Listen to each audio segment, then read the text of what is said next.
Alrighty, Music Roundtable Radio listeners, it is now time for your 2 hour block with the No Skip Show. My name is Travis Platt. I serve as the creative director of the No Skip Show, and I want to thank you for listening here on Music Roundtable Radio. If you're new, we are a multimedia publication based out of Pittsburgh that focuses on music education, band interviews, and getting you up to speed and to know everything you need to know about your very favorite bands or your next favorite bands. We have so much to talk about today. We have interviews coming your way. We have news content. We have staff picks as well. So much happening here in our 2 hour block. Now, I'm going to go ahead and open it up with some news, and you're going to be hearing some new songs and new album announcements and news content from yours truly. I want to go ahead and open it up. They have been a mainstay in the No Skip channel network. We have interviewed them. We have talked to Joey about this record, and we're going to be including the interview with them. But first and foremost, we're going to play their brand new single coming off of their next album, their sophomore album. Barely Here comes out in May. The song is Irreversible by Koyo here on the Music Roundtable Radio by the No Skip Show.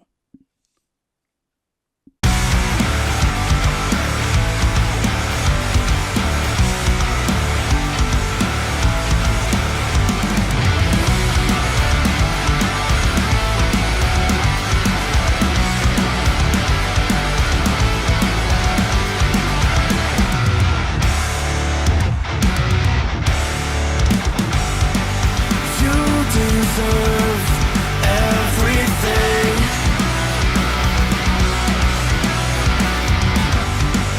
Every horrible thing in your life to happen twice or all the time. Yeah, all the time. I offer one sole piece of advice.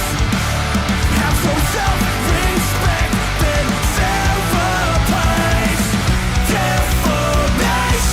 In places that can't be seen. How can you go and say my name?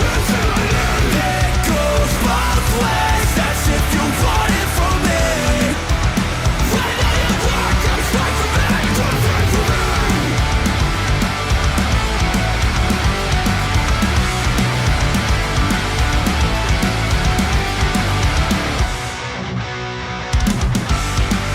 You deserve a panic attack on an Amtrak train, going far the fuck away from me. So find the time to find some spine. Take back your life. You hang your head all day in shame. What a productive way to be. Defamation in places that can't be seen. How can you go and say my name? It goes both ways. That's if you want it from me. When I am dark, I'm straight for me. Everyone is excusing your behavior. So far gone, that's where the grudge in me is greater.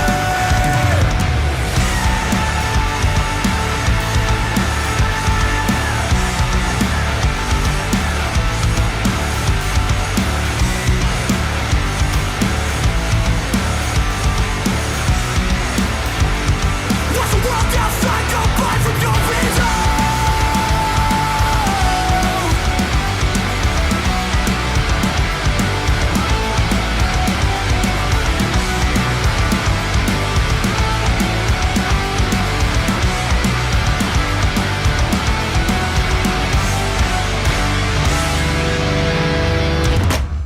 Koyo has announced a brand new album and released a brand new single.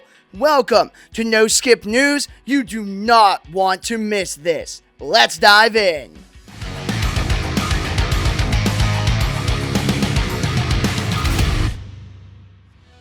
How's it going, everybody? Welcome back to the No Skip Show. My name is Travis Platt. I serve as the creative director of the No Skip Show, and today we are diving into the brand new album from emo, hardcore, pop punk band Koyo. If you're new to the channel, be sure to like, comment, subscribe, and click the notification bell to keep the record spinning and stay up to date with us on all socials for daily music content. Now let's dive into the full video. Today we have a very pleasant piece of no skip news regarding everybody's favorite hardcore punk band turned emo, Koyo. As many of you may know, the Stony Brook, New York natives are a very big deal within the channel and our staff for very good reason too. For those of you that aren't familiar, Koyo was recently sensationalized in 2023 and afterwards, after releasing their first studio album in 2023, Would You Miss It, through Pure Noise Records. Before this, band only had 2 EPs out, still very worth listening to if you haven't already, but have been hard at work since their freshman release. This leads us to the recent news, released as of 2 days ago on Wednesday, February 4th, via the band's Instagram, that their single Irreversible from their upcoming sophomore record, Barely Here, was just released with an accompanying music video.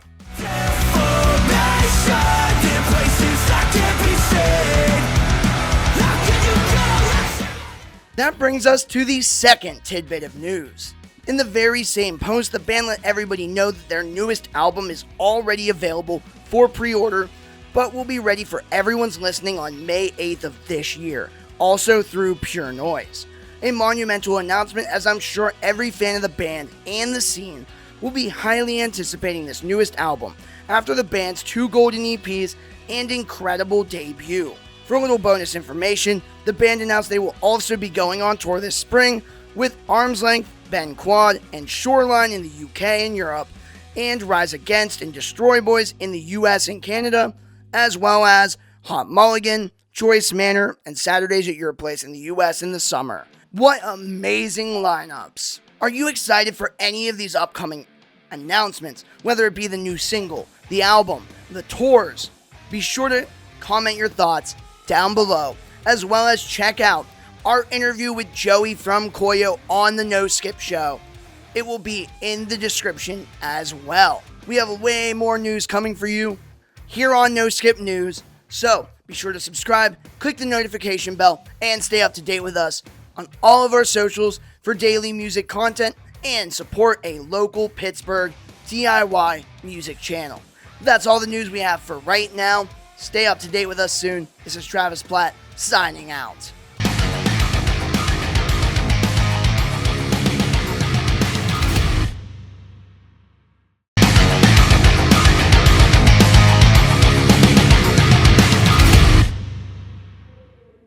How's it going, everybody? Welcome back to the No Skip Show. I'm Travis Platt, and today we are here with a very special guest. We are here with Joey from Koyo. Yo, what's up? Thank you for having me. Awesome. So, where are you guys from? We're from Long Island, New York, particularly the towns of Farmingdale, Hauppauge, and Stony Brook. Awesome. And how would you describe your sound as someone who has never listened to you guys before?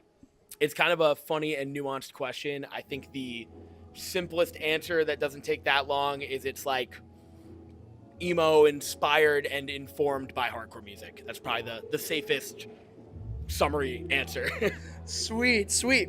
And one question is, I've had a chance to see you guys in large venues opening for the story so far in Super Heaven, as well as in small venues with Anxious and One Step Closer and Prize Horse. How do you separate the shows, and how do you attach them differently, and how do you pick out your set list from there? That's an interesting question, because in a perfect world, regardless of the room you're playing in or the setting, like best case scenario, people are stoked and energetic and moving and vibing with the set. But especially when you're playing like support tours, which is where you're playing under bigger bands, in the case of Story So Far, for instance, like you don't 100% know that you'll have people down for you who already know the band, whatever, or even if they don't know you, if they're stoked to move around, you just can't bet on any of that. So we always try and tailor the sets with like high energy in mind, even if it's like a crowd that doesn't know us. The hope is by halfway through you get warmed up and figure it out. It doesn't always pan out that way, but you know, I think the separation between the two is like more akin to like the anxious one step tour. The vibe is like energy above all else. Like we could sound like shit, it doesn't matter. The vibe is like energy. People dive in, having a good time. Like the set barely matters beyond that. In a room like Story So Far, like when we tour Bayside, whatever, we want that energy too, but there's a little more emphasis and focus on sounding good, performing well, whatever it may be. Just like, you know, it's more important to actually like leave an impression, I guess, in that sense. Sure. And do you have a personal preference on what kind of show you prefer? That's a good question. My preference realistically will always be the shows like today, where it's like more traditionally like a hardcore show setting, like no barricades, small room. The energy is always like, that's the vibe. That's what it's all about, truly and sincerely. But that's not to say I don't love the big room stuff and like appreciate those opportunities, because the hope is that you bring a couple people from those shows back to rooms like this and like they're just in on what's so dope about all this, you know? Absolutely. And the goal is always getting more people in the room as much as possible. Totally. Now, you mentioned being a mix of emo and hardcore. Do you have any bands that specifically influence you as a vocalist? And do you have any favorite all-time bands? That's a great question. Influence is always hard, and not to give like a cop-out answer. It's just like, I think similarly to the answer I gave before about like, if you never heard the band, how do you describe it?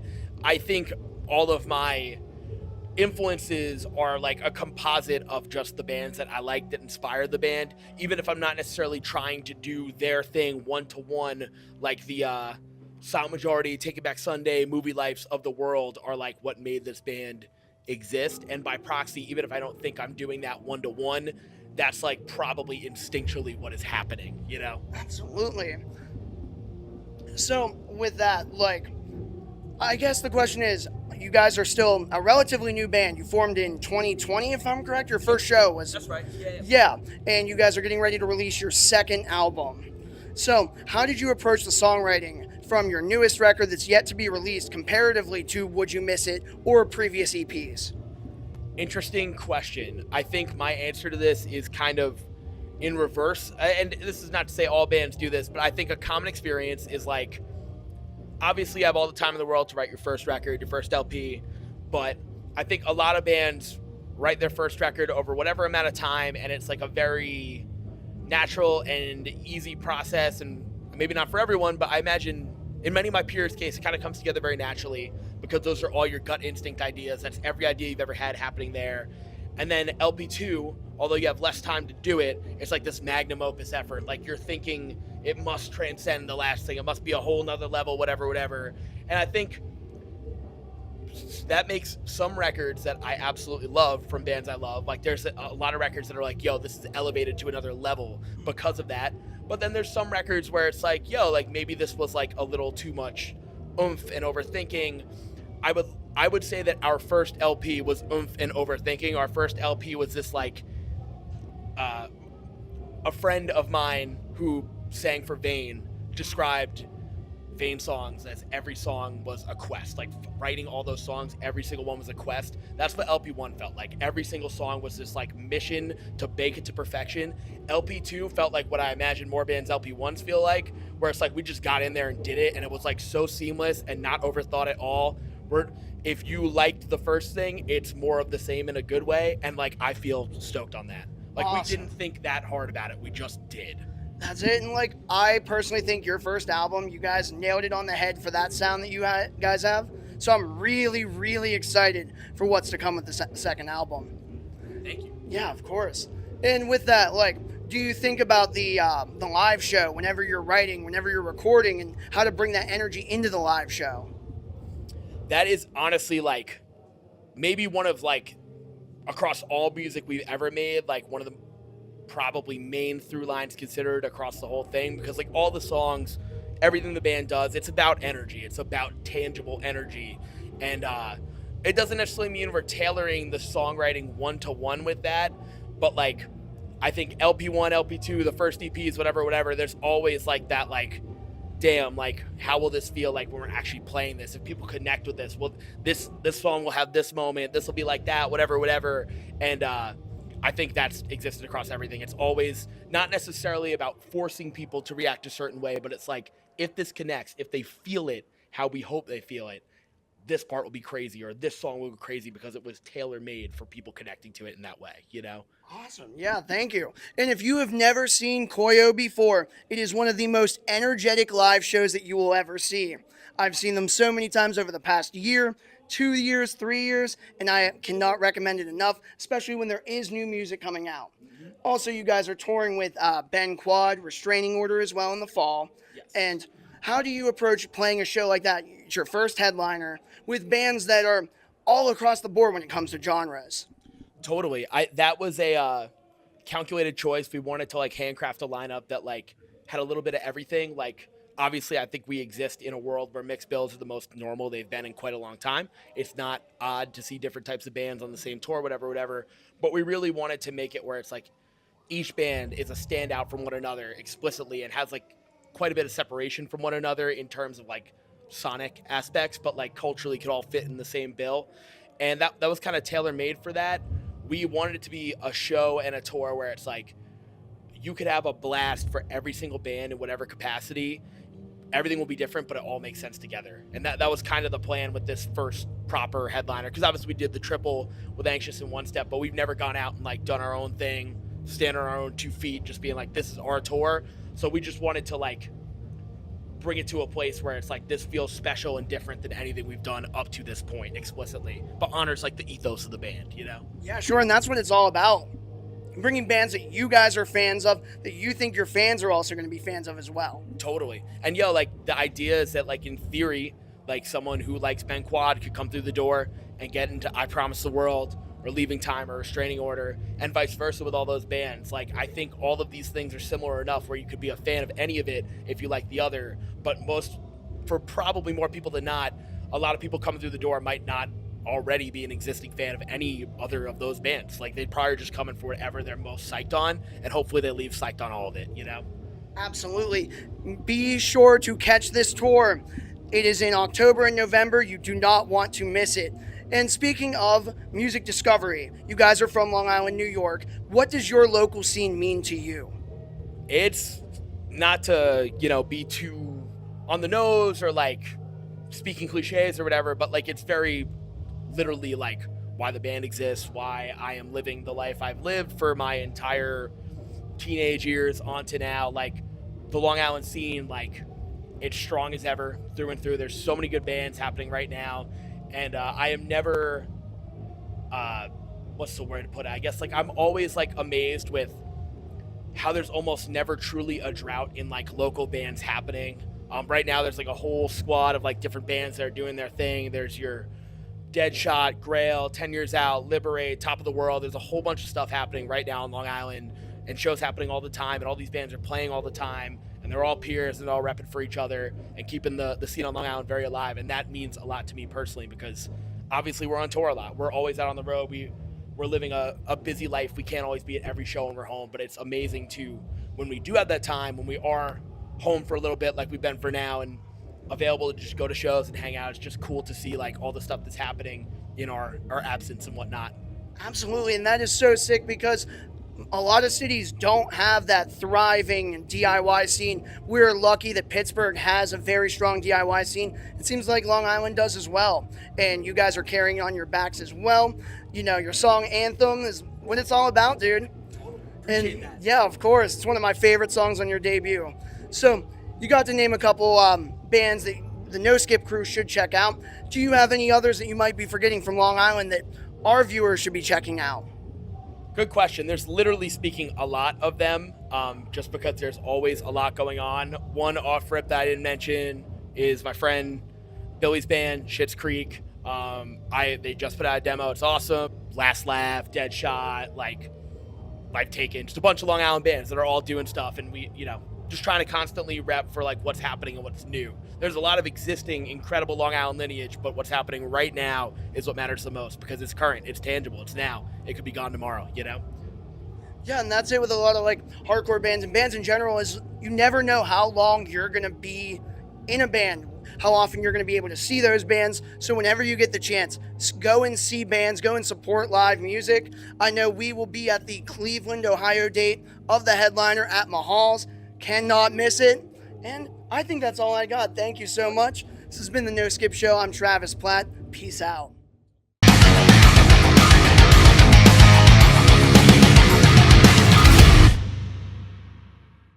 All right, that was Irreversible by Koyo. That was our No Skip News content unveiling the album.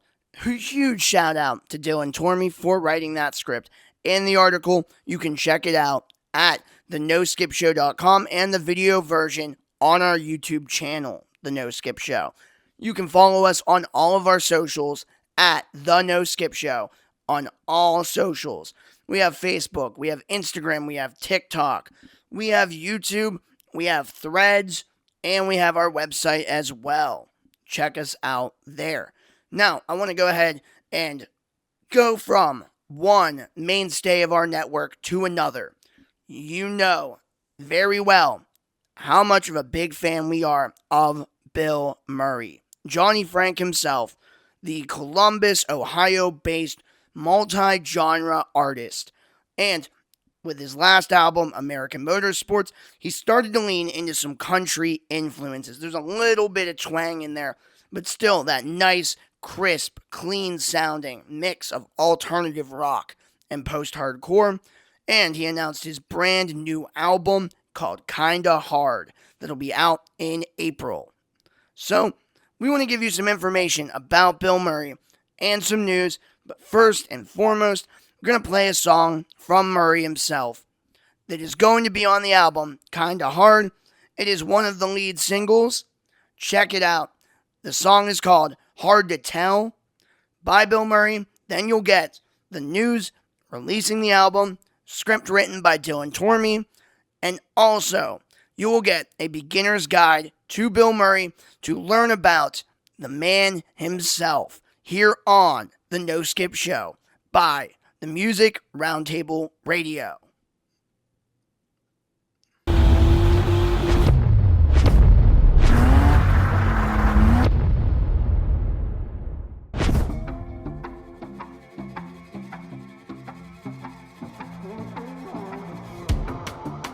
Say you ain't been you for a couple months now, but baby, that's the same.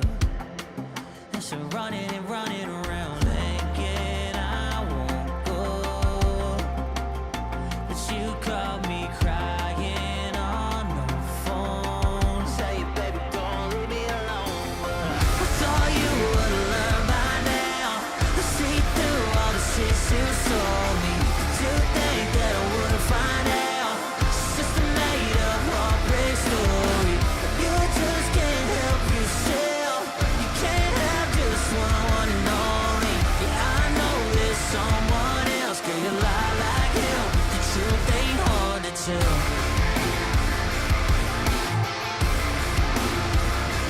You're so contradicted. You check the script, ain't flip it. Call you out there, you get dismissive, and then it's turning the blame on me. You're losing the same story. I ain't to play this game forever, just give it up. I thought you would learn by now. I see through all the shit you told me. To think that I wouldn't find out, it's just a made-up heartbreak story. You just can't help yourself. You can't have just one and only. Yeah, I know there's someone else. Girl, you lie like hell. The truth ain't hard to tell.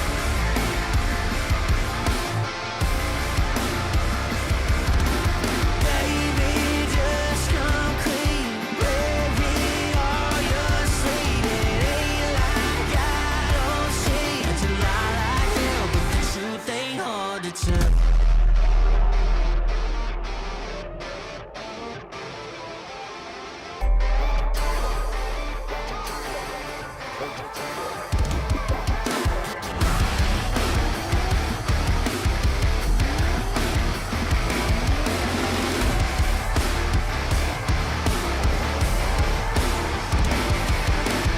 I thought you would learn by now. I see through all the shit you told me. To think that I wouldn't find out, it's just a made-up heartbreak story. You just can't help yourself. You can't have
Bilmuri has announced a brand new album, Kinda Hard.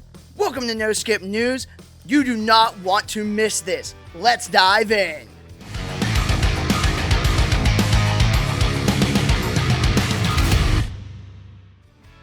Hello, welcome to No Skip News here on The No Skip Show. My name is Travis Platt. I serve as the creative director of The No Skip Show. And today we are talking about one of our favorite collective projects. In their brand new album, we are talking about the release by Bilmuri, the new announcement, and new singles.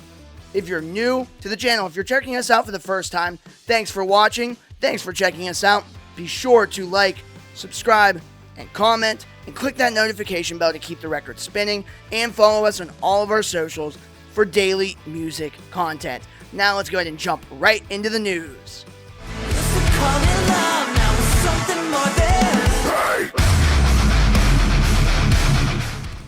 Today we bring you the most patriotic message from the most American man since Uncle Sam's conception, Bilmuri.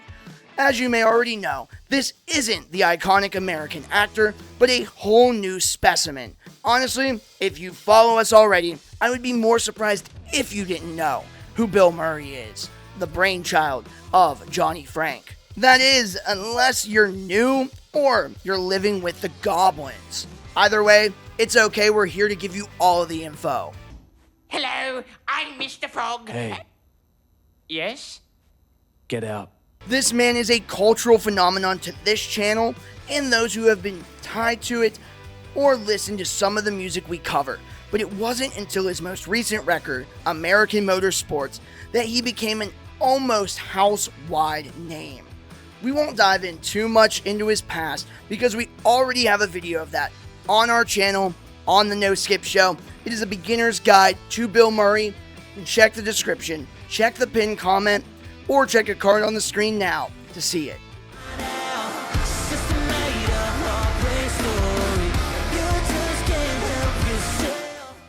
But Johnny Frank, the genius behind the madness, has been in the music scene for decades, with previously being involved in Attack Attack in his younger years. Now a semi-solo powerhouse, he has been on fire lately with recent releases.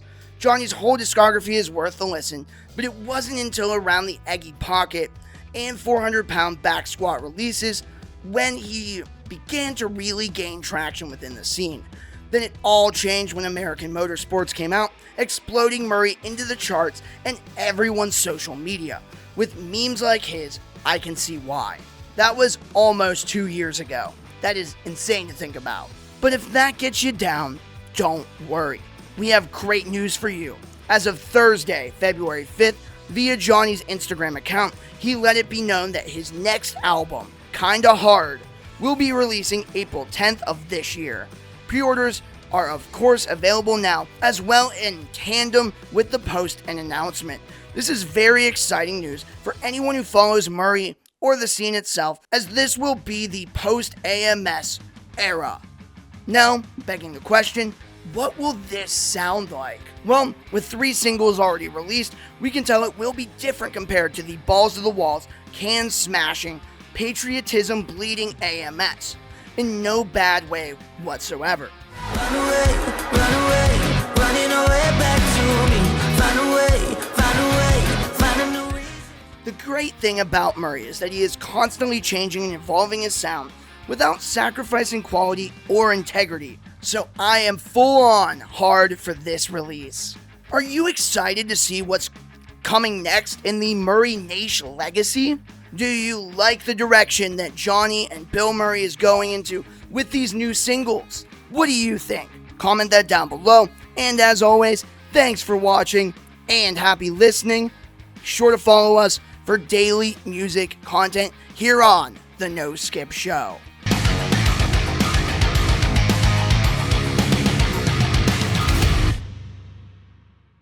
The heavy music scene in 2025 has taken a surprising turn so far, with acts like Sleep Token and Knocked Loose breaking into mainstream rock territory. Bands such as Bad Omens and Falling Reverse have moved up to playing amphitheaters and claiming coveted headliner spots at major rock and metal festivals.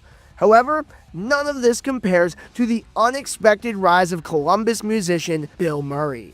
In just a few months, Murray is signed to Columbia Records, sold out his headline tour at venues holding nearly 1,500 people, secured a support slot for the mighty Sleep Token on their UK and Europe tour, and pioneered a unique fusion of country and metal.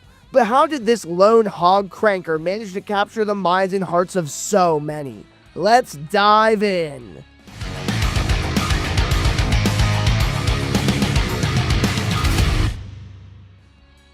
How's it going, everybody? Welcome back to the No Skip Show.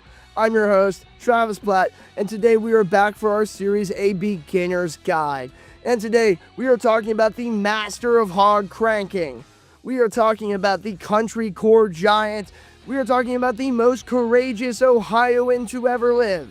We are talking about Bilmuri.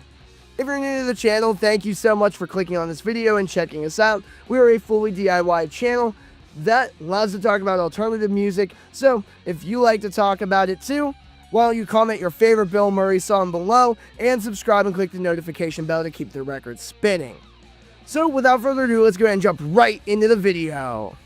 If you've clicked on this video, chances are you're already a fan of Murray or have recently noticed the surge of hype surrounding him over the past year. One thing remains consistent though. Murray has been working on much more than just his fitness lately. As you may have noticed, Murray has climbed the ranks of the core scene since dropping 400-pound back squat, goblin hours, and the highly anticipated and celebrated American Motorsports. Each of these releases has sparked a noticeable boost in Murray's audience and live show attendance. His most recent AMS tour featured 1,000 capacity venues, including the sold-out 930 Club, a 1,300 capacity space in Washington, D.C., where our crew got to see Murray play, the biggest room that we've seen Murray play at the time. This is a significant leap from his previous tour, which topped out at 500 cap rooms, proof of how well both his music and memes have resonated with the fans. Bilmuri stands out as one of the most distinctive projects within the alternative music landscape, seamlessly merging a wide array of genres like alternative rock, swancore, pop punk, indie rock, alternative pop, and even country. With an extensive discography and a decade's worth of experimentation, it can be a challenge to know where to start with Bilmuri, which is exactly what we're here to help with. But before diving in, it's important to note that Johnny Frank, the creative force behind Bilmuri, was already a seasoned presence in the alternative music scene before embarking on his solo endeavor. During his high school years, Johnny Frank teamed up with his classmates Andrew Whiting, Nick White, Andrew Wetzel, and Austin Carlisle to start writing music and performing as a band, which would eventually become known as Attack Attack.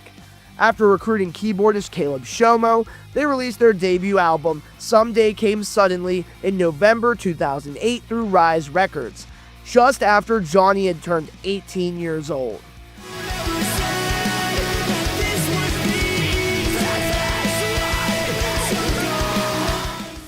The album was an instant hit, reaching number 193 on the Billboard 200 and playing a pivotal role of the rise of the electronic core wave in the late 2000s, alongside other trailblazers like I See Stars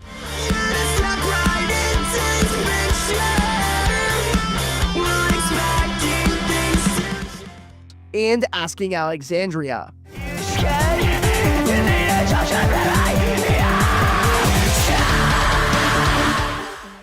Johnny took on rhythm guitar and clean vocals, characterized by heavy auto-tune, both on recordings and in live shows. Attack Attack followed up with their self-titled sophomore album on June 8th, 2010, which climbed to number 27 on the Billboard 200.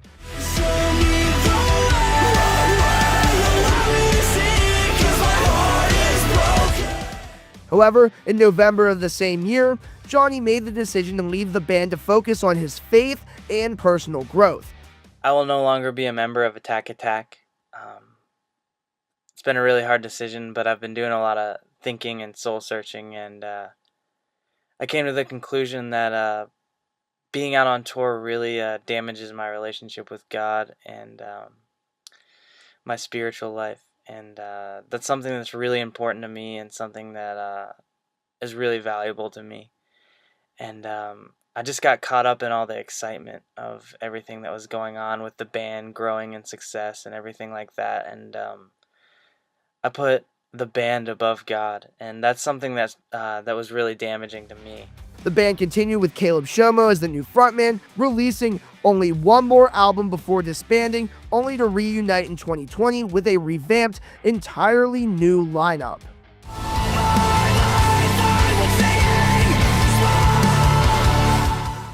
The original members of Attack Attack have since made a lasting impact on the metalcore scene. Johnny's former bandmate Austin Carlisle went on to form and lead of Mice and Men, driving their success until his departure in 2016.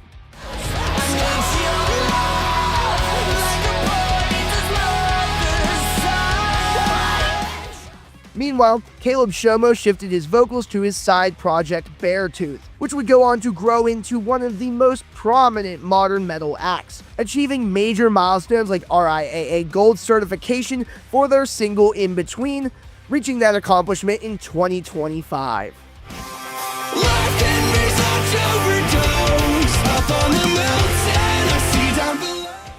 As of now, Beartooth have released 5 albums, and they continue to dominate the scene, headlining arenas and amphitheaters while continuing to evolve their sound.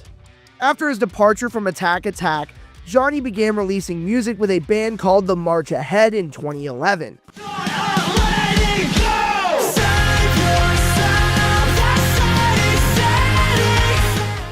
Putting out an EP and several singles. However, in 2016, he shifted focus to a solo project called Bilmuri, inspired by the American actor. We came, we saw, we kicked its ass. If you've followed Bilmuri since the early days, you'll know that the project didn't always have the sound of American motorsports or Goblin Hours. It originally leaned more towards a post-hardcore vibe before gradually evolving. Bilmuri's debut album, Jaguar's Shark, dropped in January 2016, showcasing a compelling blend of melancholic ballads and aggressive post-hardcore tracks within a brief 19-minute runtime.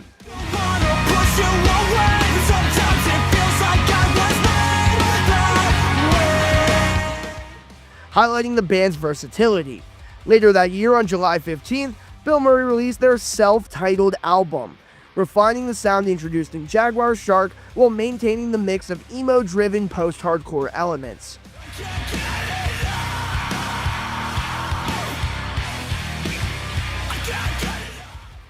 To round out the year, Bilmuri released Letters in November, which featured what would become one of their most enduring tracks, Near, a fan favorite that remains a staple in live performances and was their biggest song for several years. Now we're standing here with blood on our hands. In 2017, Johnny kept up the momentum by dropping 2 albums, with the first being Frame. This release marked the conclusion of the Black and White album series, which fans think of as their first 4 albums that all tend to lean in together with similar themes and sound.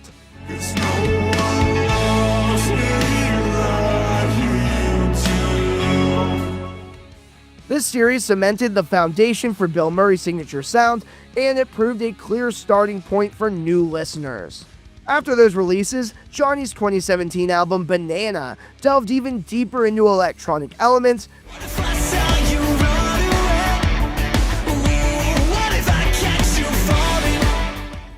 a direction further explored on his 6th album, Solid Chub, which pushed further into electronic rock territory.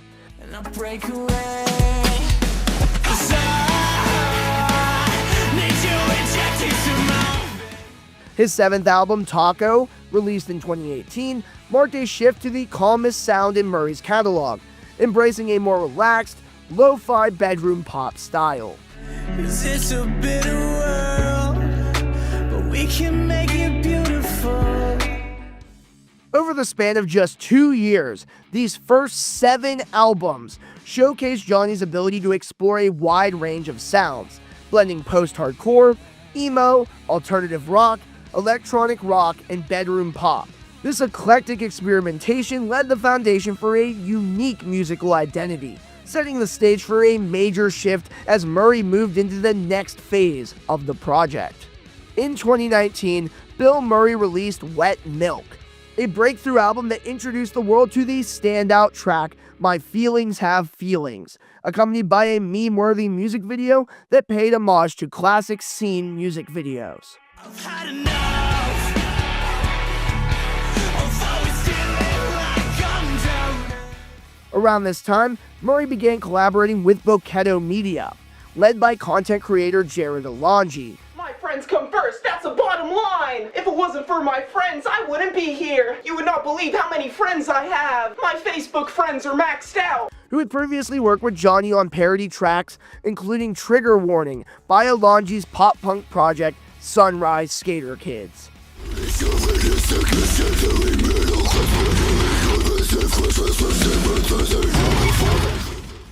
This partnership would last through the next 4 albums, concluding after his 2021 release. Wet Milk remains one of my personal favorites in the Bilmuri catalog. It was also the album that introduced me to the project. It delivers massive, electronic-infused post-hardcore, paired with quirky song titles like My Top 10 Most Brutal Breakdowns of 2047. You can't stand again.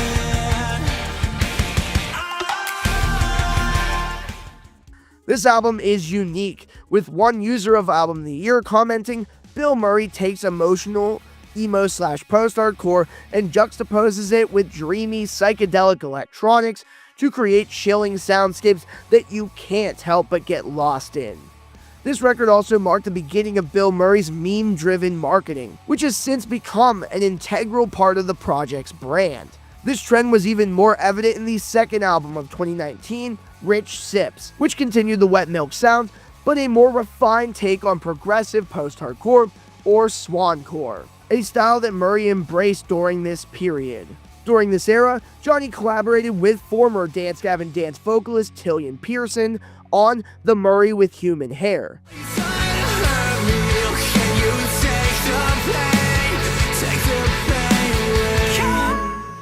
And later with DGD's current screamer John Mess on Fluoride in the Hard Seltzer Water.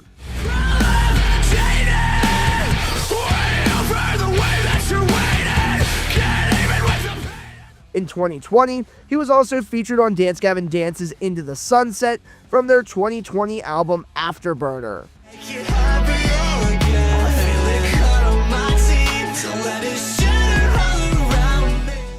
Rich Sips also included a nod to Johnny's past with Thick Thickly, which brought together the original Attack Attack keyboardist Caleb Shomo for a hilarious feature, paying homage to their hit song Stick Stickly. Hey, it's Caleb Shomo. Here's my vocal feature. Thanks.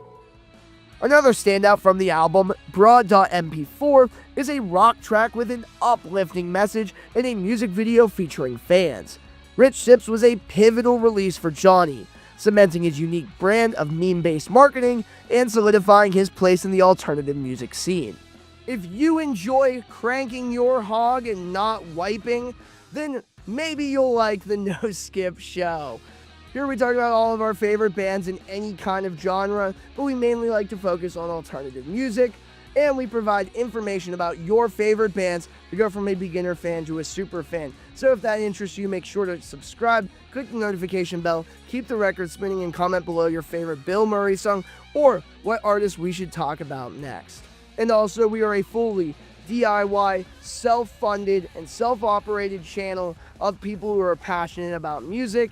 So, if you're interested in becoming a member on YouTube to have your thoughts directly included in every No Skip video, why don't you check the link in our description or the pinned comment on how you can become a member. So let's go ahead and jump right back into the video. If you're familiar with Murray, then you're no stranger to the memes, Murray Nation. But with Bilmuri, one thing that you can know is when someone got into the band based on what memes that they reference. From actual goblin activities to not wiping after using the restroom and even cranking your mother freaking hog. Bilmuri has built a unique connection with his fans through the heavy use of the internet and the memes he shares. It all began around the Rich Sips era, where the memes started to take on a life of its own, becoming nearly as significant as the music Johnny was creating. The shift was gradual, beginning with the all-caps, no space, ridiculously titled tracks from Rich Sips, and evolving into fully formed memes that aligned with the themes of the album, like Eggy Pocket, which kicked off with the now famous Crankin' My MF'n Hog memes, still going strong on Johnny's Instagram. So next time someone says you can't mix memes with your career, just tell them to shut up and crank their hog in silence.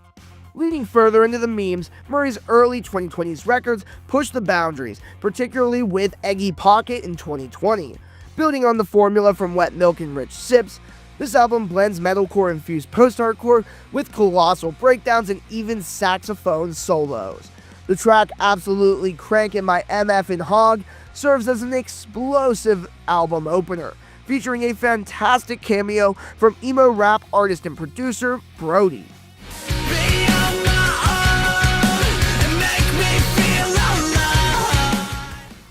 The non-stop barrage of sounds maintains Johnny's momentum, and without taking a break, he released 400 Pound Back Squat in 2021, marking his final album in collaboration with Boketo Media. This album brings back some of the lo-fi vibes of Taco, while also delivering massive rock anthems with more optimistic, upbeat tracks, like the lead single Lord Farquaadzilla.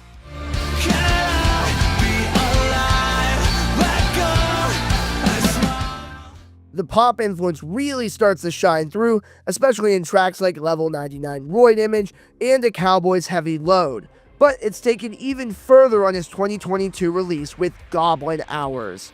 This album experiments with progressive pop rock, indie pop, and offers a much more accessible listen compared to earlier sounds. There are still some absolute bangers, like Corn-Fed Yetis, featuring pop rock artist and former tour mate Knox.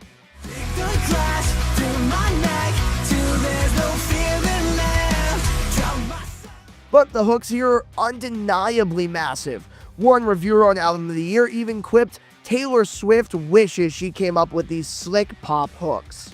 This period also saw Bill Murray hitting the road more than ever, especially post-COVID. The electrifying live shows became a hallmark of Murray's career, with Johnny's exceptional crowd interaction and solid onstage support from saxophonist Gabby Rose, known for her solo project Ed Rose, and touring with the Jonas Brothers. Right now, get something to eat. How come you only come and you call when you need me? As well as guitarist and backing vocalist Reese Maslin and drummer Xavier Ware.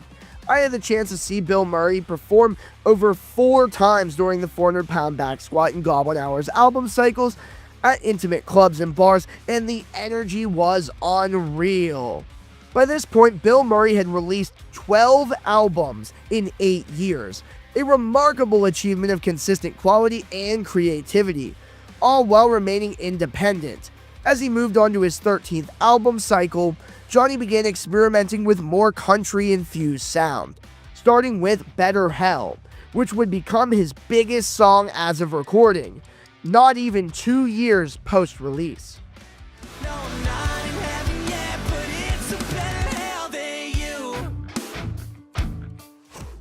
He continued this trend with singles like Livin' Laughin' Lovin', Bout a Cashew, and 2016 Cavaliers, before signing with Columbia Records. His next album, American Motorsports, dropped on June 28, 2024, marking his biggest release to date and catapulting him into internet virality.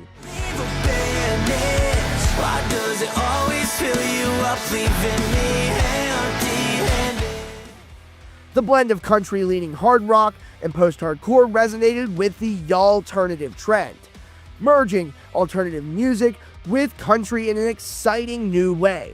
American Motorsports delivers massive, feel-good tracks with a small-town vibe, but without falling into the cliches that often plague the genre today. I write songs about riding tractors from the comfort of a private jet. Following the release of American Motorsports, Bill Murray embarked on a sold-out headline tour, playing venues with capacities ranging from 500 to 1,500 across the U.S., with support from pop-punk bands Driveways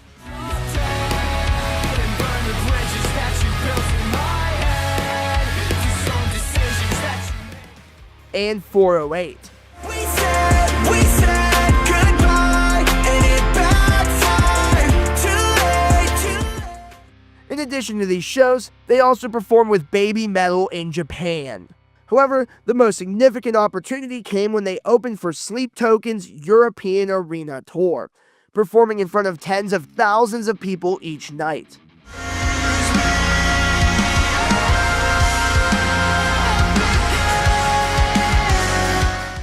Johnny himself said that this tour changed the way that he approaches live performances.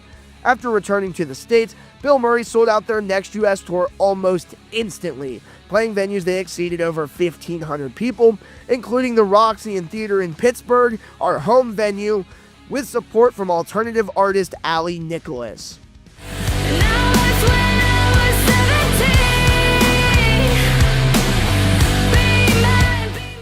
With all this special attention, it's no surprise that Murray has exploded in popularity. Most of his success can be attributed to the 3 albums mentioned earlier, particularly American Motorsports. While it may seem like a classic case of being in the right place at the right time with his most recent, incredibly patriotic and Murica-themed album, that wouldn't do the band or music any justice. The album truly rocked. While the theme and meme campaign surrounding it, along with the high-energy live shows, certainly drew in fans, the album itself stands as one of the best works Murray has produced recently. Receiving high praise from both fans and critics alike, Caliber TV rated it an impressive 8.5 out of 10. Revolver magazine also praised Johnny for it. And this album also made the top 10 albums of 2024 list by No Skip. Selfless plug, I know, but I had to throw it in there. This acclaim is well earned, as every album he's released has been noteworthy, some more than others, but it wasn't until this particular masterpiece that Johnny finally began receiving the recognition that he deserves. Now you know why it took you so long to find your new favorite band in meme god. Murray is not just a unique artist, but also occupies a truly one-of-a-kind position in the music world, acting as a bridge between swancore and countrycore. In his last 2 to 3 albums, Murray's sound has undergone a subtle but significant shift, marking the rise of an entirely new genre. Almost like a satirical case study, Murray transformed his style from swancore with sax and big breakdowns to country-inspired metalcore with sax and big breakdowns. While not the first to blend these genres, he has certainly become the most prominent figure in this space, pioneering what we now know as countrycore. Without Murray's fun approach to his home state of Ohio and his patriotism, we wouldn't have the surge of countrycore that we see today. His ability to make it accessible and fresh has paved the way for bands and artists like Hardy and Lakeview to experiment with their sounds. Step on up to the plate. Name a time, name a place. You sign the line, identify. And spark collaborations between country and metalcore acts like Falling in Reverse and Jelly Roll, or Mitchell Tenpenny and Under Oath.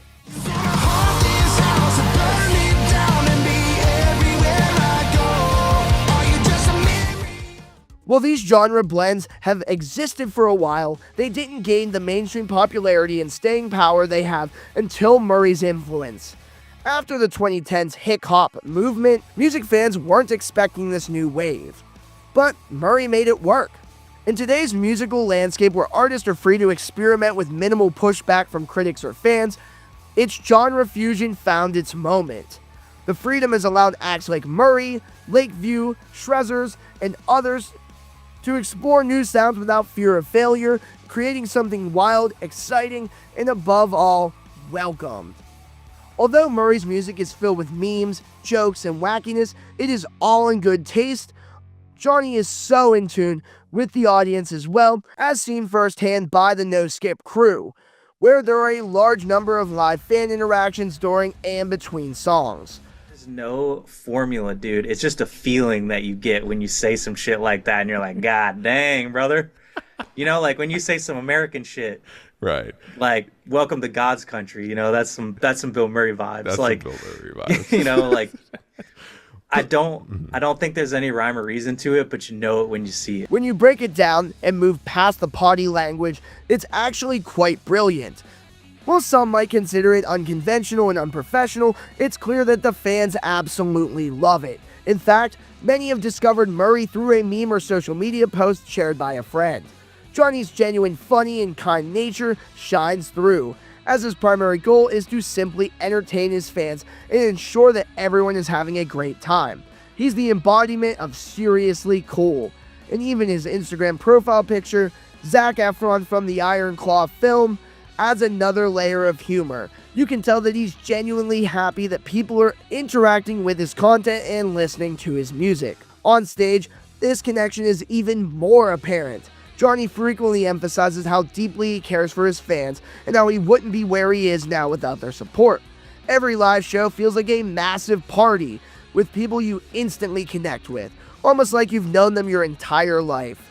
Even as his popularity continues to grow, Johnny still makes an effort to meet his fans at the merch table whenever he can. This dedication adds so much depth to who he is as a person. Looking at Bilmuri's and Johnny's career and discography, there is a lot to unpack, as he's been immersed in the heavy music scene for nearly 20 years.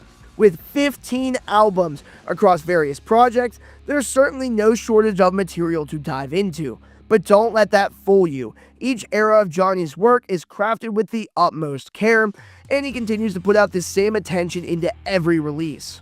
Beyond the music, his inclusion in memes, inside jokes, and a direct connection with his fans has fostered a truly remarkable community. Through his journey, Johnny has shown us that success in music isn't always measured by streaming numbers or radio charts, but by getting people to care about your vision. And he's done that flawlessly. And that's it. That is all the information that you need to go from a beginner fan to a super fan of Bilmuri. So make sure to comment your favorite Bilmuri song or album down below and click the notification bell to keep the record spinning. And that's all of my time here, so thanks for watching and happy listening.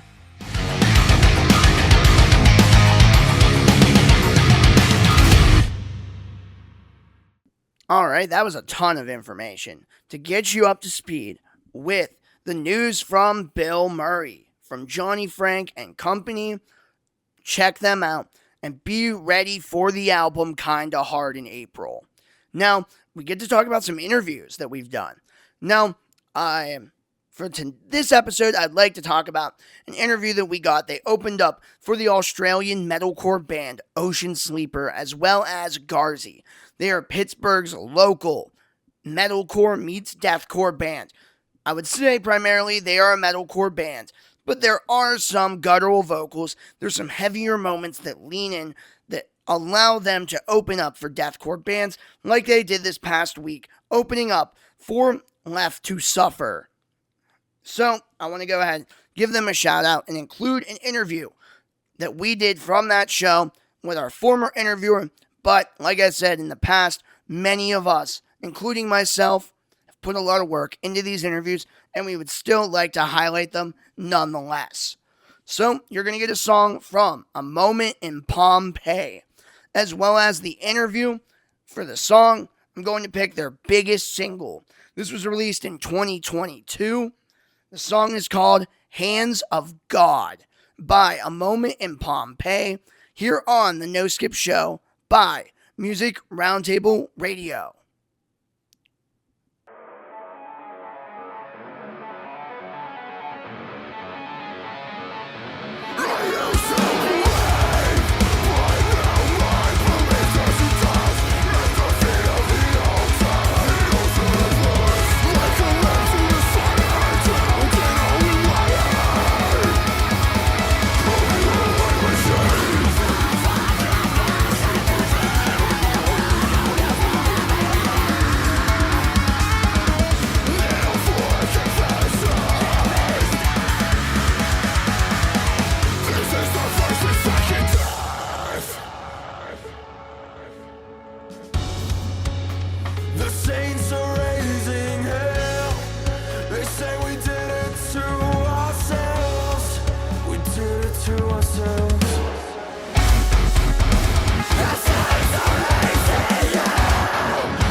Right, this is Kay in the pit with the No Skip Show. We are here with a band called A Moment in Pompeii. All right, guys, who are you guys? Like, who are you? Like, we know you're a band, but like, where are you guys from? What made this happen? Like, what made you want to be in a band? Who are we? Yeah, who are you guys? Who are we? Well, I'm Josh. That's Sam. We all went to college in the area, and I'm much older than them, so I was actually working there when they met me. So, yeah. Yeah, just a bunch of college kids that wanted to make some music. That's it. That's actually awesome. Yeah. Now, that is pretty cool. Old, tired adults. All right. Now, where'd you go to college? Where are you guys originally from? Originally, we were up in Beaver Falls at Geneva College. Yeah. All right. All right. What do you guys play in the band? What is your role? I play bass. Yeah, I'm the singer. All right. And how would you describe your sound to someone who has never listened to you guys before? Pretty shitty. So if you like bad music, come on out. No, we're like, it's like metalcore that kind of leads into like hardcore, deathcore. So like a little bit on the heavier side with a heavier style of vocal. But we're getting a little bit more melodic. We have a couple singles coming out in the fall that kind of showcase both sides of everything. Yeah. I mean, I grew up doing deathcore and hardcore, so like I kind of brought a lot of those vibes.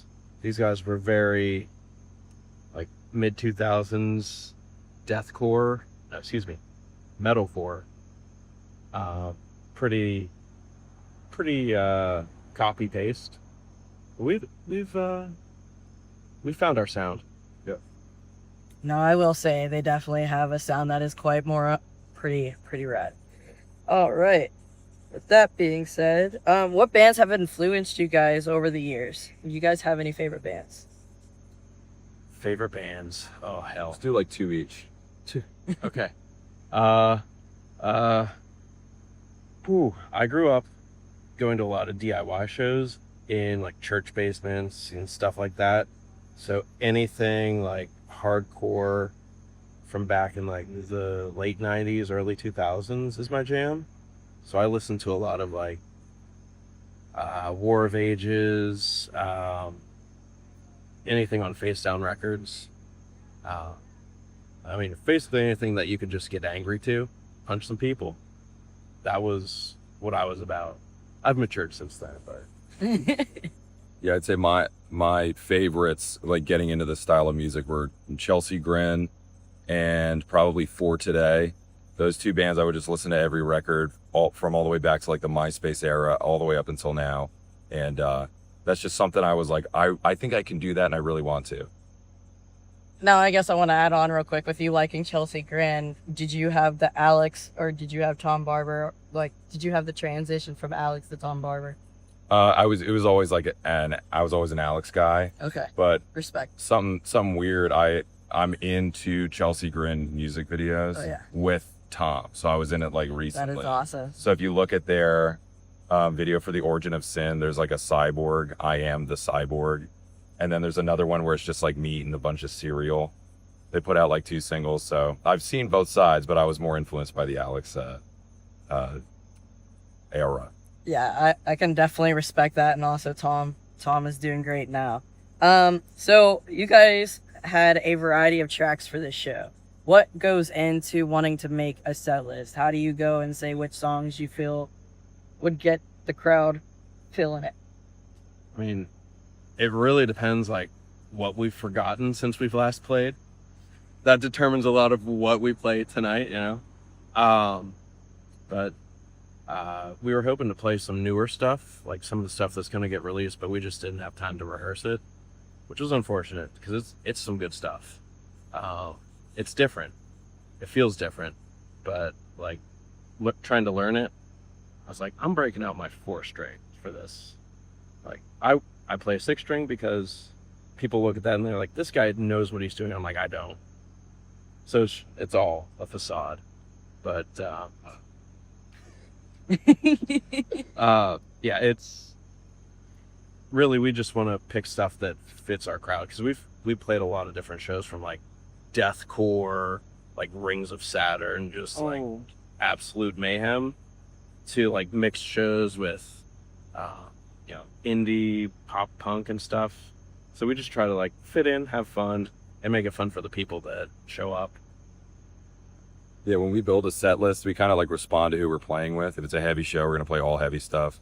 And if it's a little bit lighter, we'll do some of the stuff that has like singing in it, or maybe is not as heavy at the beginning, but we always have to end heavy, no matter what. You have to go out with a bang. That's right. All right.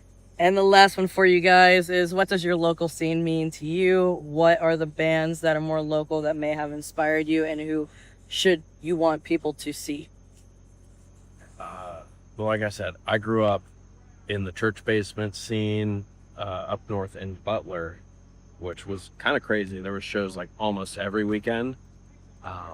Like for me, some of the old school like Terra Firma, Death Follows Daybreak, that kind of stuff was just bonkers. If they were playing, you showed up and you were ready to go. But I mean, as far as other stuff, I don't know. How about you, Sam? What do you think? I'd say I'm pretty proud of the Pittsburgh scene. It's funky, like it takes a lot of getting used to, but like some bands like 156 Silence, Signs of the Swarm, like they've gone like absolutely crazy. So they've like gone from what we're doing to something so much bigger, which is incredible to see. But also like bands that are around now are incredible. So I really encourage everyone, like, go to a local show and find a new band, because there's bands like Kicked in the Head by a Horse and Place Blame, and you're gonna find bands like that at every show, and they all are worth sticking around for. Yeah. Yeah.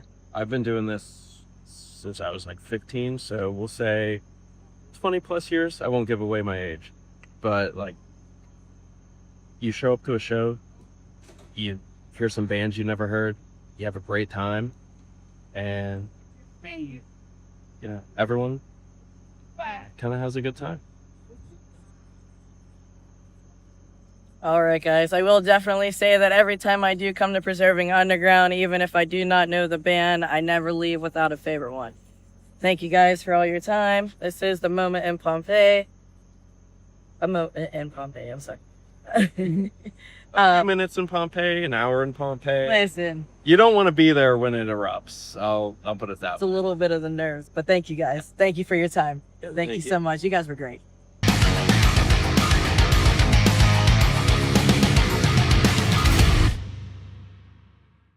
All right, that was a ton of different information about your possibly next favorite metalcore meets deathcore band, A Moment in Pompeii, from Pittsburgh. So, we're going to jump into another Pittsburgh band here. They have not been active in a very long time, but they did a reunion show on Halloween, opening up for Signs of the Swarm, Mental Cruelty, Face Yourself. And you need to check them out. They have currently other projects that are getting ready to launch, and we got the exclusive scoop. Awesome guys to talk to about the Pittsburgh scene and how it's changed over the years. So, we're going to go ahead and play a song from them. The band is Belie My Burial. Classic, old school, 2000s deathcore. The song we're going to play is their biggest single. It was released in 2007. On their only album on streaming, known as Existence. And we're going to go ahead and play the lead single, their biggest single, The song is called Finish Him by Belie My Burial, followed by the interview with the band after their set at Preserving, a reunion one-time only show. Check it out here on Music Roundtable Radio by The No Skip Show.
Hey, what's up, guys? This is Kay in the pit. We are representing the No Skip Show. This is our bonus band that we got to add on to our awesome list of today. Today is Halloween. As you may know, a lot of stuff is going down in the Preserving Underground, and you're not gonna want to miss this. All right, guys. Who are you guys, and where are you guys from? I'm Wyatt from right here in Pittsburgh. And I'm Adam, also from Pittsburgh. Couldn't be from anywhere else. And yeah, we're Belie My Burial. This is our first show that we played in over 10 years. And we're just excited to be here. All right, awesome, guys. Listen, we're lucky to have you. This is a big deal in the scene since you guys haven't been live and together and in some quite time. So it is great, and we thank you guys for being here, and thank you for taking the time. And so, how would you guys describe your sound to someone who has never listened to you before? Very reminiscent of the early 2000s. You know, we all came up listening to a lot of metalcore, but also a lot of post-hardcore, a lot of screamo, a lot of emo stuff, a lot of goth and industrial stuff. We've always had a pretty wide variety of influences, and we've always been into all types of music. So definitely the sound was aggressive, technical, You know, we always tried to bring all the kind of weirder stuff that we really liked into the band and just keep it, you know, aggressive and still very deathcore and of the 2000s, and a lot of metalcore and post-hardcore influence there, and just tried to kind of blend all of those influences that we grew up on. We were sort of like the first wave. We were part of the first wave of, like, I guess what you consider like MySpace definitely. So we were obviously inspired by other bands, but like, yes, probably the second wave of that stuff is happening now. And we would be like the old heads that, you know, I guess helped to pioneer that stuff. And I'm sure you're going to get to it later, but really just sort of like listening to bands like Despised Icon, Job for a Cowboy, stuff like that. Sort of how we found our sound. Yeah, and the cool thing is like, I've watched you perform in other bands, and I feel like your vocal range just grows. Like, you are, it expands a lot, and you have grown a lot as a vocalist, and like, you make me excited to see you guys, and you guys' sound is just amazing. And you know, I really enjoy you guys a lot. So with that said, you guys have said that certain bands have influenced you. What is some bands that have influenced you, and what is like your favorite bands that you feel? Definitely, like Adam said, you know, all those bands that were coming up when we started this band, Suicide Silence, you know, Whitechapel. There were a lot of really awesome local bands Those are here. good ones, yeah. Yeah, I mean, the explosion around that time, we were in high school, you know, My Chemical Romance was blowing up, Under Oath was blowing up, Killswitch Engage was blowing up. We really were lucky to kind of be the age that we were, as we were kind of all becoming friends and learning how to play instruments and playing in, you know, like high school party, like basements and in each other's basements. And it was a very kind of real jumping off point for all of us, not only as, you know, as a band and starting a band, but as all becoming, you know, best friends. Like, this is one of my best friends of all time. We've known each other for half our lives, probably more at this point. So when we were first starting out, you know, bands like Bleeding Through and Atreyu and a lot of the more metalcore stuff. I'd even throw in like a band like Thrice, right, something like that. Thrice, like back in like 2003, like that's what I was listening to. A lot of Under Oath, Thrice, stuff like that. Because I think anyone who's into music when you're young, you need that one band that's gonna like get you into heavy stuff and kind of keep you on that path. And for me, even though it's like not a band I find myself going back to a ton today, but Thrice, definitely one of those bands for me. Yeah, Artist in the Ambulance, amazing record. They're Only Chasing Safety. Even like Avenged Sevenfold and Atreyu and Bleeding Through and It Dies Today. Like, a lot of the band, we kind of started right as the deathcore thing was starting to take off, and you know, kind of rode in on like the more metalcore side of things. You had a lot of really awesome bands around that time too, like Fear to Fall from Pittsburgh, a lot of local bands that, like, you know, we've always been pretty underground, pretty DIY. Horwood, yeah, fuck, like Colossus, fucking, we had a great scene when we first started. Kamakabi, yeah. There was just a lot of really talented, like, musicians that were really pushing actual, you know, the playing, and like, that was a big thing for us, and big thing for the time was like being able to really play some technical hard shit, some heavy shit. And I think that there was like a good, healthy, competitive vibe going around just in general, where, you know, we were all trying to kind of outdo each other and stay up to snuff with all the other local bands that were really good. When we first started, we were just trying to stand out, and we just wanted to play shows and hang out. So, you know, not a lot has changed since then, which is like a beautiful thing. Like, you see it today, like these bands that have kind of carried on the torch. It's very humbling for them to even ask us to do this. So very cool. Right. And you guys have named nothing but like heavy hitting bands, you know, bands that even I grew up with and absolutely love, and also helped me get into the music that I listen to today. With that being said, our lineup, we have mentioned time and time again that this is absolutely stacked. This band is also stacked. With your playlist, guys, you guys were heavy hitting took that all the way home. What goes into making your playlist, and how do you choose what you decide to play? Like for the set that we Yes. played tonight? Yep. It was really just when we were getting ready to see if we could even play the show, we had to make sure that we had someone playing drums that was going to be able to kind of step up to the plate, which isn't easy to do. Right. And Levi from Up Sulphur absolutely killed it. He's about to leave for their tour in like a day, and he still took this on, just being a good brother, and like he really fucking made everything possible. He had the place that we could get all this shit ready, practice. He was insanely cool and helpful the entire time, and we just wanted to play a mix of stuff that people would know, that we were stoked about. You know, there's a little bit of everything from our discography. An old song, a song from the full length, some stuff from the EP.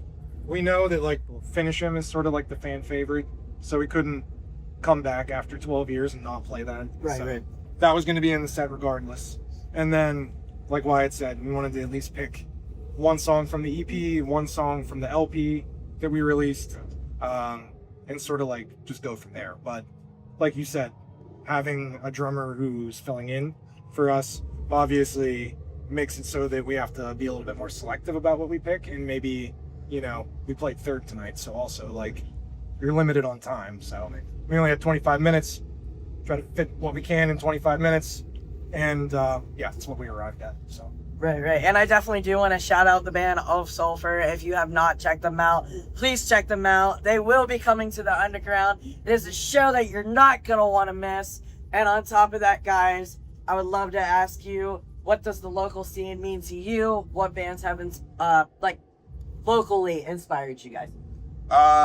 So, you know, for being around as long as we have, I feel like right now is probably one of the best times you could be going to shows, be involved. We are very lucky that we have this awesome spot. I've known AJ just as long as I've known Adam, as I've known anyone. He's personally done a lot for Belie, for all of my bands, all of our projects, but specifically for Belie. He took our CDs to Japan. He made sure that the full length, you know, had a home where people could buy it. We kind of just shelved it. We're never really going to release the physical ones, and he really believed in us and encouraged us to let him put it out. He has this amazing record store here. Yeah. He's really made this the home for Pittsburgh scene. And you have so many awesome like kids coming out now. They're just super supportive. They're really hyped and excited. They want to talk to you. They want to come up and pick your brain, and like, just very humbling for us. That never gets old. Seeing that never gets old. And I think right now you have bands like Verity. You have bands that are coming up that are very young, that are starting to play outside the city, starting to play, you know, more local shows still up here in Ohio, like pretty much doing the same thing we were, making towns and stuff, and always bringing it back to Pittsburgh, packing out Preserving on like a Wednesday night, packing out the DIY room. And there's just a ton of awesome local bands, and I'm just hoping that we can get some of our old head friends to bring their bands back, because that would be sick too. And back in like 2006, 7, 8, you know, when we were playing, you know, a show every week basically, I feel like back in those days it was like there wasn't a dedicated venue for heavy music. So typically you were going to be playing in a VFW, or you were going to be playing in like an Elks Lodge or something like that. And those shows were always great. I mean, the scene was excellent. Like, there were always 100+ kids at any of those shows. And that was cool in its own right, you know, that people were turning out to like non-traditional venues to see this kind of music. But like, really, like Wyatt said, you know, AJ deserves a ton of credit for the fact that the scene now has a place that is a dedicated venue really for this kind of music, where bands like this can feel at home. And you see what the turnout's like tonight, you know, it's great. Like, we never had this before. And yeah, a huge reason why the scene still feels as healthy as it does and as vibrant as it does, and it's still thriving, is largely down to the effort that he's put in with this place. It's really impressive. Right. And I do want to shout out AJ for doing everything that he does, for even having the underground, having these bands here. I will say this place has been my home. I may not be an artist, but I love being here. I love seeing bands. I love the music. I love the vibe, everything that comes with it. If you are not too far into deathcore, you should definitely give some of these bands definitely a look. They may change your perspective in some ways. They bring it every time. It doesn't matter if it's one or thousands of people, they deliver. You should definitely check this place out. You will not regret it. So thank you to these guys, even for coming out for as long as they have over the years. Give them a listen. They're great guys, and you will not be disappointed. Thank you guys. Again, happy Halloween. Anything you guys want to say to the audience? Just want to say that we need more shit. Even though you're not in the band, we need more shit like this. You know, it's awesome that you guys are doing this. You know, you don't have to be in the band. You can get involved in so many ways. So, you know, we need more stuff like this. The scene needs this just as much as it needs the band. So we appreciate you guys even asking us to have a little chat. Thank you for having us. Of course. And Belie may be back to do more shows. It's kind of up in the air. We'll see how that goes. But regardless, we do have a new project coming. It's called Subcell. Follow at Subcell Cult on Instagram. All right. Thank you guys. As always, rock on. Have a good night.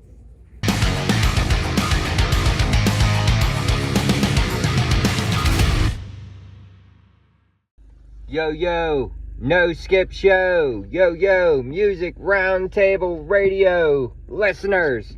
Check it out. This is Sean O'Donnell coming to you from my car. Yeah, that's right, my car. Because we're talking about Haven State this week at the Mr. Roboto Project.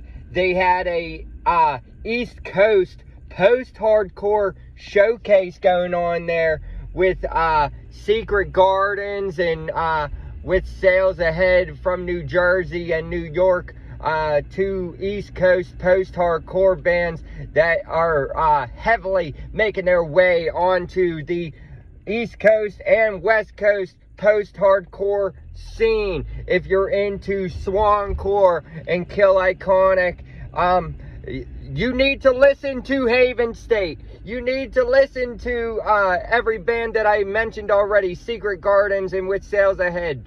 Indie bands that are already making their way onto the scene.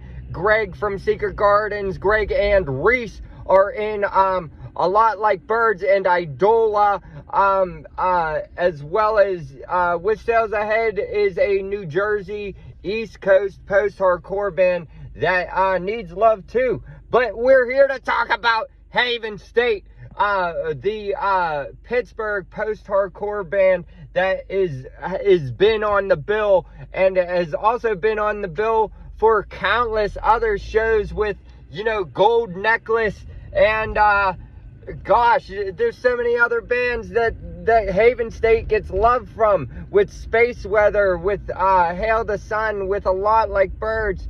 Oh my God, there's so many cool bands out there to relate to the East Coast post-hardcore band known as Haven State, specifically Atlas Decay and Space Weather, two big other Pittsburgh post-hardcore bands that need your love. We get a fresh, fun look at the band Haven State here in Pittsburgh and what they're here to fucking do, and that's to, you know, make you guys listen to them, because they're East Coast post-hardcore and they're sick as fuck, and you need to be listening to them. And, you know, I'm just doing this driving around talking about, you know, one of my favorite bands, Haven State, East Coast post-hardcore.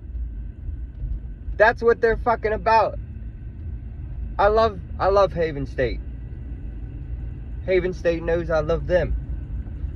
And that's why we're here to talk about Haven State on the No Skip Show. Check out their single, Hallway Maze. It's a banger. Check out their, you know, album, Adapt. It's a banger. They're no skippers. Haven State is a band that you don't skip. You don't want to miss them when they're in your town. Haven State. No skip show. I love you. Peace.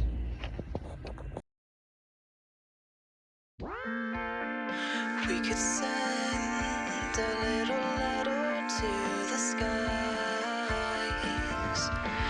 It'll be alright if we just take our time. Fallacy of false dichotomy, always wishing we had spoken more.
Hey, what's up, No Skip viewers? I am Sean O'Donnell with the No Skip Show. You don't want to miss this.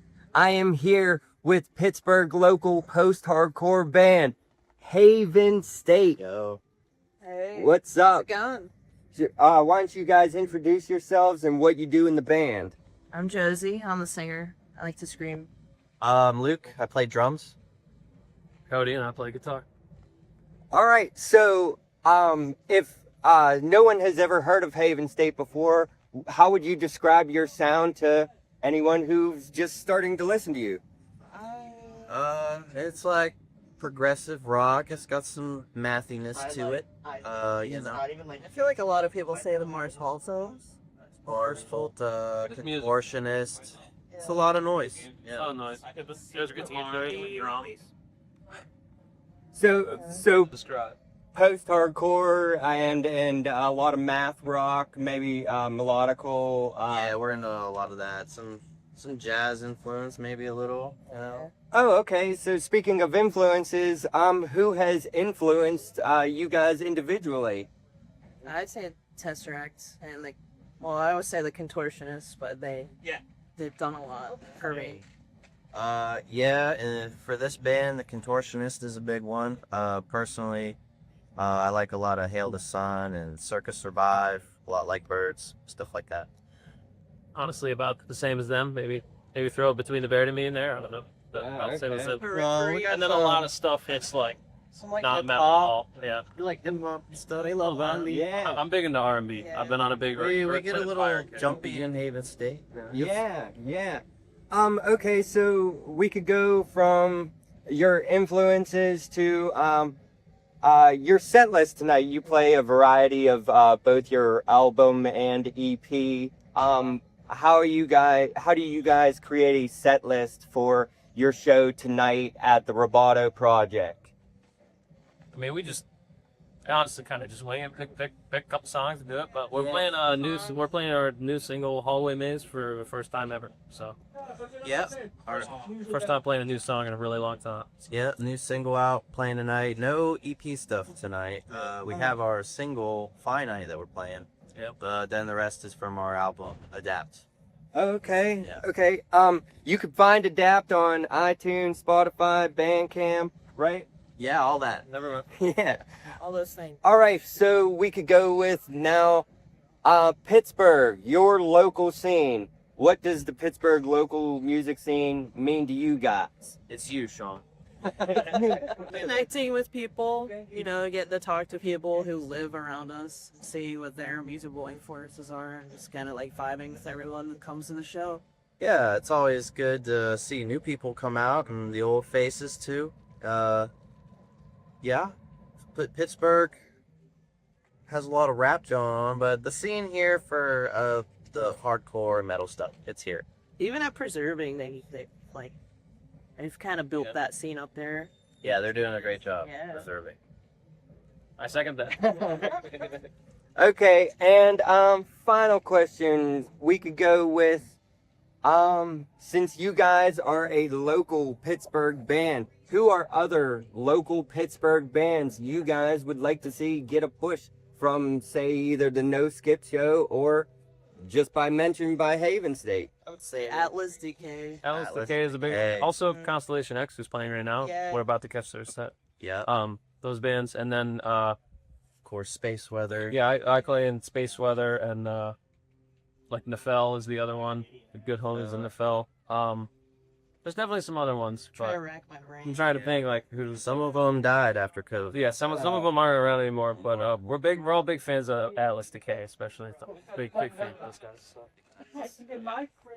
The No Skip Show, you have heard of Atlas Decay before. We have interviewed them recently, but we've also just recently interviewed Haven State. This is great. This is what we do. We interview the local post-hardcore, any band that wants to get that push, that wants to get out there and get noticed.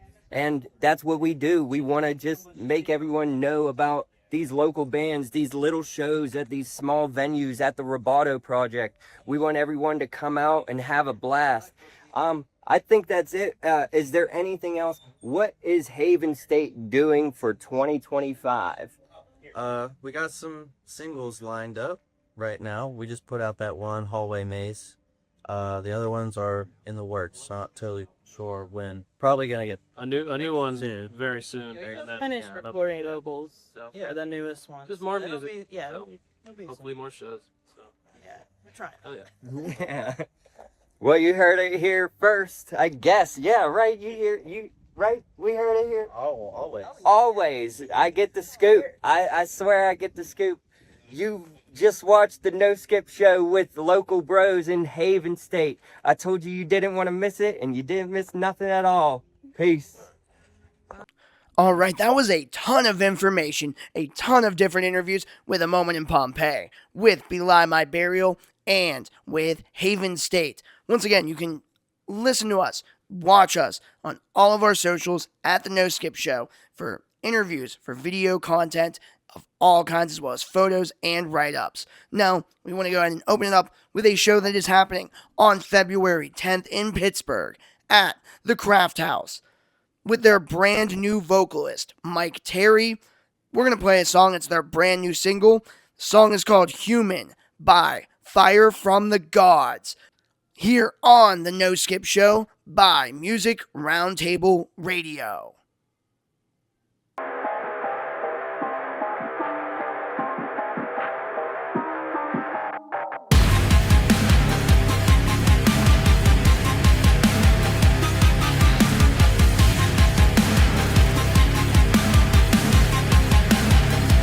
So tear me apart, but don't let me go. It's the way you say we're already on our own. An empty embrace, a love left behind. It's in the way you say that no one ever survives. We pretend to love what we become. It's the way you fade that makes you human. Don't let us forget the day we tried to live. It's the way you fade. So I cut through the skin just to feel righteous. But now there's nothing to feel, no more pain to resist. A voice in the static and a scream in the void. Now I'm drowning in echoes of everything I destroyed. We pretend to love what we become. It's the way you fade that makes you human. Don't let us forget the day we tried to live. It's the way you fade. For now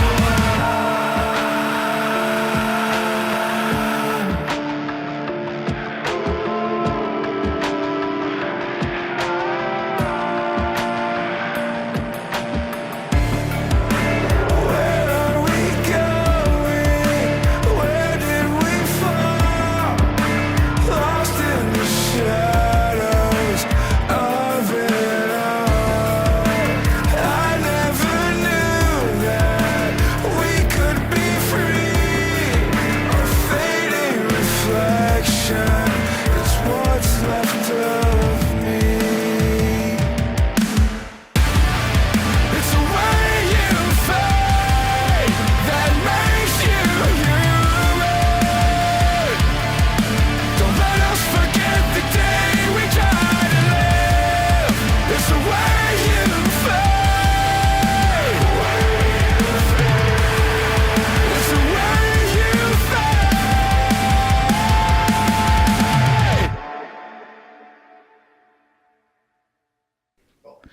All right, everybody. Welcome back to Music Roundtable Radio. This is our favorite co-lead and lead writer, Dylan Tormey, back with you for another staff pick. I'm closing out the show. Travis already earlier has talked about our No Skip News, which is great to see out, good information, a lot of cool announcements. Another couple cool announcements is, as of now, there's a couple articles of the Amity Affliction and Scatterbrain, also another article on our website. Check those out, as well as either soon or as the release of these this radio show, videos to go along with those by yours truly, Travis Platt. But to go on with the staff pick, it is another Daft Punk pick, because I am Daft Punk's #1 fan, pretty much. And it's another doozy, I will say. But for those of you who liked the last one, that was about 9 minutes. This one's not any better, 8 minutes. But it's a great one. It's a journey. It really is. It's called Touch. Another one of their deeper cuts, per se. Not really played on the radio much or anything like that. But another one of my good favorites, because you listen to it and it's amazing.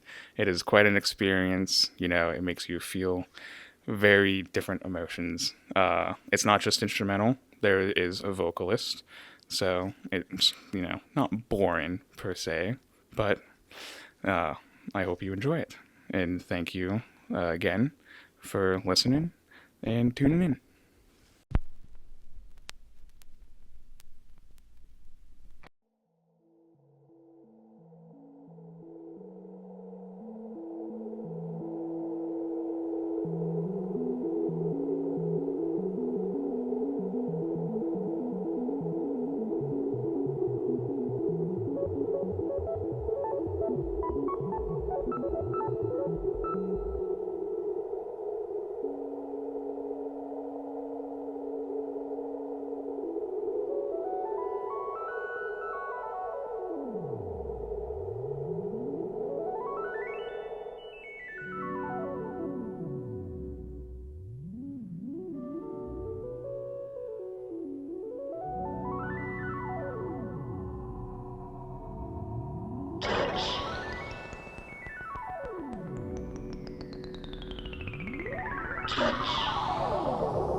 Pictures came with touch, a painter in my mind. Tell me what you see. A tourist in a dream, a visitor it seems, a half-forgotten song. Where do I belong? Tell me what you see. I need something more. Kiss, suddenly alive, happiness arrive, hunger like a storm. How do I begin? A room within a room, a door behind a door. Touch, where do you lead? I need something more. Tell me what you see. I need something more.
touch.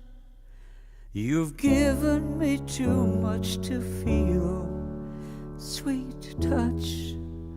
You've almost convinced me I'm real.